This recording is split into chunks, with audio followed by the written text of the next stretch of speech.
ഇപ്പോൾ വരുന്ന വാർത്തയിലേക്ക്. തൊടുപുഴയിൽ വി.ഡി. സതീശൻ അനുകൂല പ്രകടനത്തിനെത്തിയ 4 നേതാക്കൾക്കെതിരെ നടപടി. DCC general secretary V. Tajuddin ഉൾപ്പെടെയുള്ള നേതാക്കൾക്കെതിരെയാണ് നടപടി. 4 പേരെയും പദവികളിൽ നിന്ന് നീക്കി. ജോയ്മോൻ ജോസ് ചേരുകയാണ് കൂടുതൽ വിവരങ്ങളുമായി. ജോയ്മോൻ, വിവിധ ജില്ലകളിൽ ഇത്തരത്തിൽ പ്രതിഷേധം നടക്കുന്നു. അതിന്റെ ഭാഗമായി തന്നെ ഇടുക്കിയിലും പ്രതിഷേധം നടന്നു. പക്ഷേ ഈ നേതാക്കൾക്കെതിരെ നടപടി കൂടി വരികയാണ്. തീർച്ചയായും വിജേഷ്, നമുക്കറിയാം കേരളത്തിലാകെ സംസ്ഥാനത്താകെ വി.ഡി. സതീശനെ അനുകൂലിച്ച് കോൺഗ്രസ് പ്രവർത്തകർ പ്രകടനവുമായി രംഗത്തിറങ്ങിയിരുന്നു.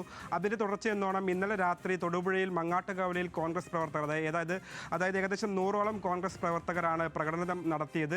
ഇതിന് പിന്നാലെയാണ് ഇപ്പോൾ ഡി.സി.സി ഇവർക്കെതിരെ നടപടി സ്വീകരിച്ചത്. ഇതിൽ പ്രധാനപ്പെട്ട കാര്യമെന്ന് പറയേണ്ടത് ഡി.സി.സി പ്രസിഡന്റ് C.P. മാത്യു നടപടി സ്വീകരിച്ച 4 പേരിൽ DCC general secretary V. A. Tajuddin, അതുപോലെ തന്നെ വെസ്റ്റ് മണ്ഡലം പ്രസിഡന്റ് രാജേഷ് ബാബു, കർഷക തൊഴിലാളി ഫെഡറേഷൻ സംസ്ഥാന സെക്രട്ടറി Joy Mailadi, Robin Mailadi Thodupuzha block സെക്രട്ടറിയാണ്. ഇങ്ങനെ 4 പേർക്കെതിരെയാണ് ആദ്യഘട്ടമെന്നോണം അല്ലെങ്കിൽ നടപടികളുടെ ആദ്യഘട്ടമെന്നോണം നടപടി സ്വീകരിച്ചിരിക്കുന്നത്. ഇവരെ നിലവിൽ പാർട്ടിയിൽ അല്ലെങ്കിൽ ഇവർ പാർട്ടിയിൽ വഹിച്ചുകൊണ്ടിരിക്കുന്ന എല്ലാ പദവികളിൽ നിന്നും ഇവരെ നീക്കം ചെയ്തു.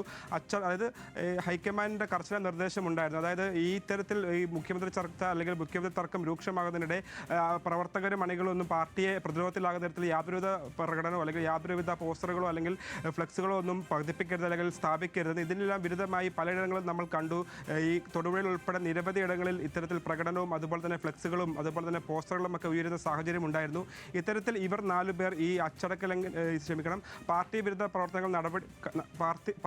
പ്രവർത്തനങ്ങൾ നടത്തിയെന്ന് കണ്ടെത്തിയെ തുടർന്നാണ് ഇപ്പോൾ നടപടി സ്വീകരിച്ചിരിക്കുന്നത്. എന്തായാലും ഡി.സി.സി പ്രസിഡന്റാണ് ഇപ്പോൾ ഇവർക്കെതിരെ നടപടി സ്വീകരിച്ചിരിക്കുന്നത്.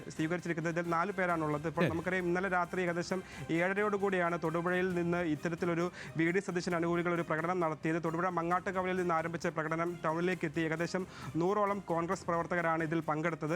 ഇതിനു മുൻപായാലും കഴിഞ്ഞ ദിവസങ്ങളിലൊക്കെ വി.ഡി. സതീശനെ അനുകൂലിച്ച് പലയിടങ്ങളിലും വലിയ കൂറ്റൻ ഫ്ലെക്സുകളും കട്ടൗട്ടുകളും അതുപോലെ തന്നെ പോസ്റ്ററുകളും ഒക്കെ ഉയർന്നിരുന്നു.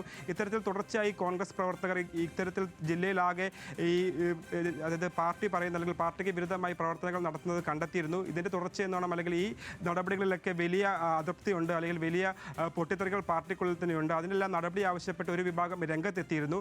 ഇത്തരത്തിൽ നടപടി എടുക്കണമെന്ന ആവശ്യം ശക്തിപ്പെട്ടതിനെ തുടർന്നാണ് ഇപ്പോൾ ഡി.സി.സി പ്രസിഡന്റ് ഇവർക്ക് 4 പേർക്കെതിരെ നടപടി സ്വീകരിച്ചിരിക്കുന്നത്. അച്ചടക്ക നടപടി എന്നോണം ഇവർ വഹിക്കുന്ന പദവികളിൽ നിന്ന് നീക്കം ചെയ്തിരിക്കുകയാണ്. ഇപ്പോൾ നമുക്കറിയാം ഇതിൻ്റെ തുടർച്ചയാണ് ഏകദേശം 100ഓളം കോൺഗ്രസ് പ്രവർത്തകരാണ് ഇത്തരത്തിലുള്ള ആ ഒരു പ്രകടനത്തിൽ പങ്കെടുത്തത്. വി.ഡി. സതീശനെ മുഖ്യമന്ത്രിയാവണം അല്ലെങ്കിൽ പടം നയിച്ചവൻ നാട് നയിക്കട്ടെ എന്നുൾപ്പെടെയുള്ള മുദ്രാവാക്യങ്ങൾ ഉയർത്തിയായിരുന്നു ഇത്തരത്തിൽ കോൺഗ്രസ് പ്രവർത്തകർ വി.ഡി. സതീശന് വേണ്ടി പ്രകടനവുമായി തൊടുപുഴയിൽ ഇറങ്ങിയത്. ഇതിൻ്റെ ആദ്യഘട്ടം എന്നോണമാണ് ഇപ്പോൾ ഈ 4 പേർക്കെതിരെ അതായത് ഡി.സി.സി ജനറൽ സെക്രട്ടറി അടക്കം 4 പേർക്കെതിരെയാണ് ഇപ്പോൾ നടപടി സ്വീകരിച്ചിരിക്കുന്നത്. വരും മണിക്കൂറുകൾ അല്ലെങ്കിൽ വരും ദിവസങ്ങളിൽ കൂടുതൽ പേർക്കെതിരെ നടപടി സ്വീകരിച്ചേക്കാം. നമുക്കറിയാം ഈ പ്രകടനം ഇന്നലെ തൊടുപുഴയിൽ നടന്ന വലിയ പ്രകടനത്തിൽ പങ്കെടുത്ത 4 പ്രധാനപ്പെട്ട ജില്ലയിലെ നേതാക്കൾക്കെതിരെയാണ് കോൺഗ്രസ് ഇപ്പോൾ നടപടിയെടുത്തിരിക്കുന്നത്.